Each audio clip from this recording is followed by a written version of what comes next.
Now, tackling climate change and achieving sustainable energy transition requires everyone's participation, in particular women and youth. And this comes as the Southern Africa Resource Watch and its partners prepare to host a symposium on Monday and Tuesday. But to tell us more about the Women and Youth Climate Change Justice meeting is Darlington Muyambwa, who is the programs manager at Southern Africa Resource Watch. Thank you so much for joining us this evening, Doc. Now, when we refer to women and youth action in climate justice, what exactly are we trying to achieve? Thank you so much for having us on this program.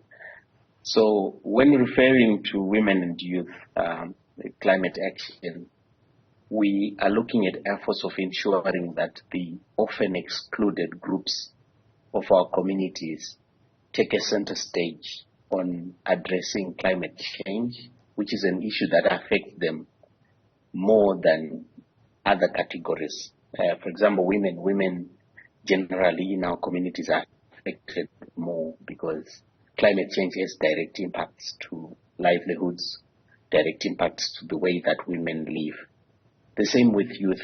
The prospects of jobs, the future belongs to the youth. All these narratives require us to have youth and women at the center and have them play an action.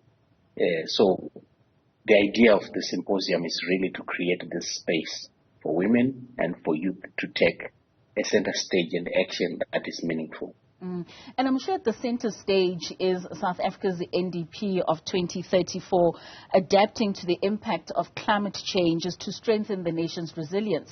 And here we are specifically speaking about decreasing poverty, decreasing inequality, increasing the possibilities of education, and all of those aspects speak directly to women and youth. What do we need to do in order to face those particular issues that would be able, or rather would be hindering us from this NDP? Thank you so much. And you are very correct to say most of the interventions point to the centrality of youth and women.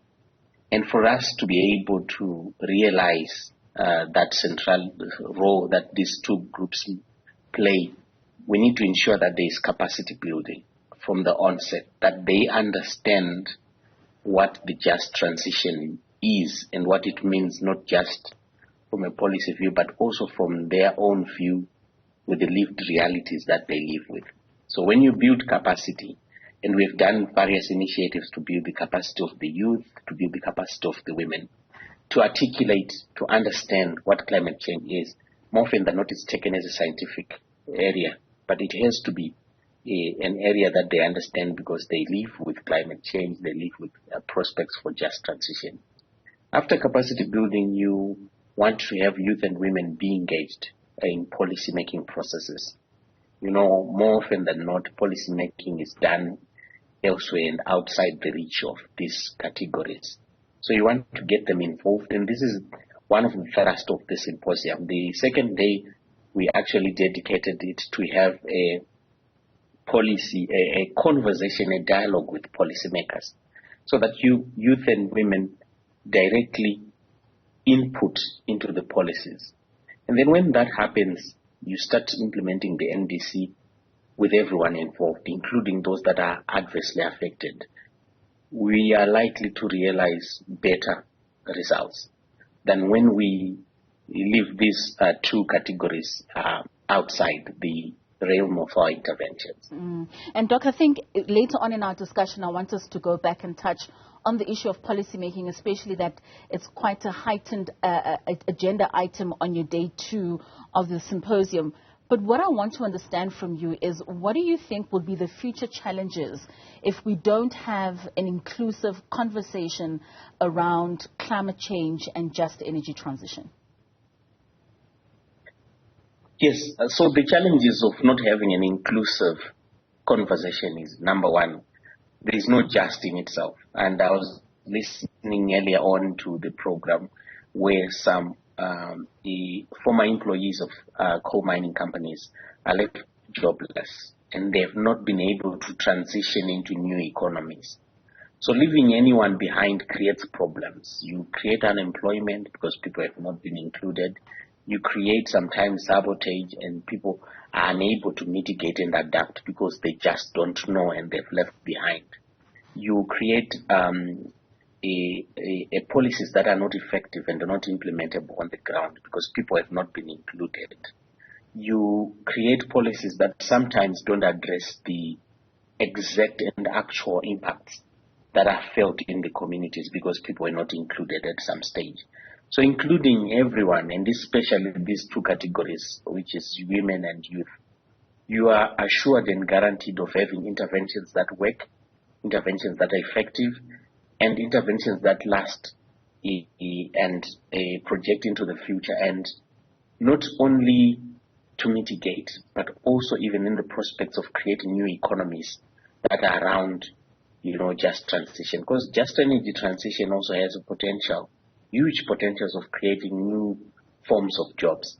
So when you want to create new forms of jobs, you want to include everyone. You want to include your youth so that they get the opportunities.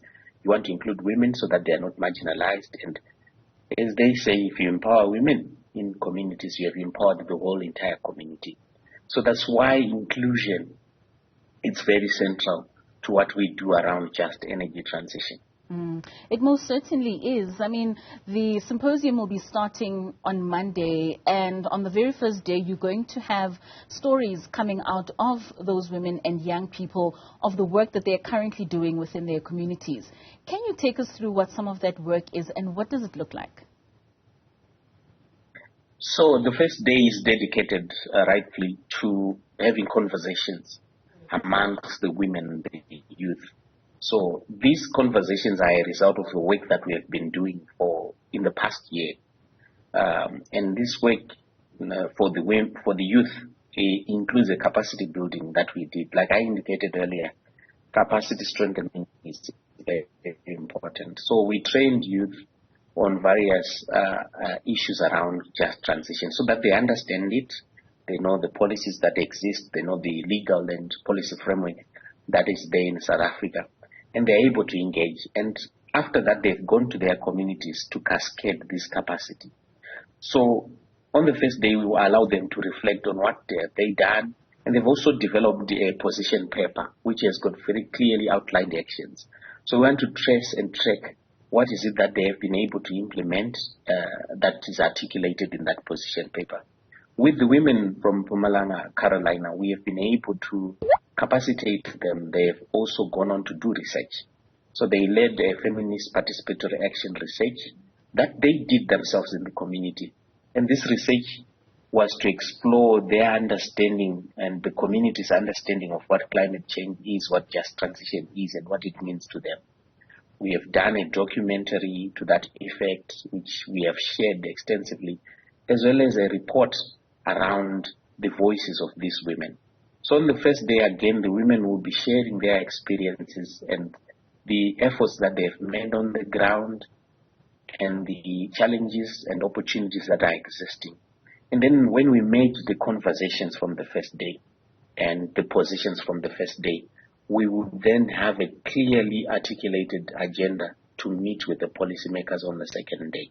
So first day is to share stories, but more importantly, to share a concrete path around the demands, around the priorities, and around the agenda that the women want policymakers to take up to ensure that whatever their efforts have been targeted towards, it finds expression at a national level around policies and programs that are done by the government, that are done by the Presidential Climate Commission.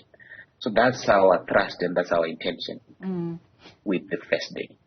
And of course, with the second day, it's the policy and practice day. And most importantly for me is, what is it that you'd be looking at doing and ensuring that those policies that you would be formulating at the symposium are truly put into practice in the most efficient way, and we truly see them through, and that it's just not policies that would sit on paper and would be great to recite? Yes, indeed. And that's an important thing. And even if you look at our framing, we are talking of policy and practice, because we understand policy is one end of it, but it is the practice reforms that we also want to see. So in the second day, we will obviously share the policy contributions from the women and youth with the policymakers. We also have space for the policymakers to update the women and youth over the efforts that the government is putting in place, over the efforts that the Presidential Climate Commission is also putting in place, so that there is appreciation of these two groups to what government is doing, and so that they identify also opportunities for them to further influence. And then the issue around practice is that we are not just going to target policy conversations at a national level, but we're going to take also issues that they're going to learn from the policymakers back to where they come from, to the grassroots, to say, so that they inform others of the interventions that our government is leading and that is putting in place, the opportunities that are there, and that they start to push for actions at that ground level to influence, governments at a local level, because that's where these issues come. We also see this as one of many engagements. We want to do continued engagements with policymakers, but more importantly, with even mining companies as well. So on the day, we are also expecting to have civil society, other groupings to come through, so that they also help to expand the agenda. That it's not just our agenda in isolation, but it's an agenda that is sector-wide, and it's an agenda that the government takes up on one end, but also that the youth themselves and the women activists that we've been working with are able to push for reforms, they are able to demand, and more importantly, we are creating a basis for future accountability. So we want to use this engagement to set a benchmark of what then can be further asked by the women, by the youth, for government to account on, because we would have shared the perspectives of the youth and the women. And we are expecting at some stage to come back and say, how far have we gone in implementing this? How far have we gone to assure that the promises that have been made during this dialogue are fulfilled and they are implemented in full? All right. Thank you so much for your time this evening, Doctor. And we wish you all the best with that symposium and all the work that you do in ensuring that women and young people find their voice within the issues of climate change. That was Southern Africa Resource Watch Programs Manager, Dr. Darlington Muyambwa.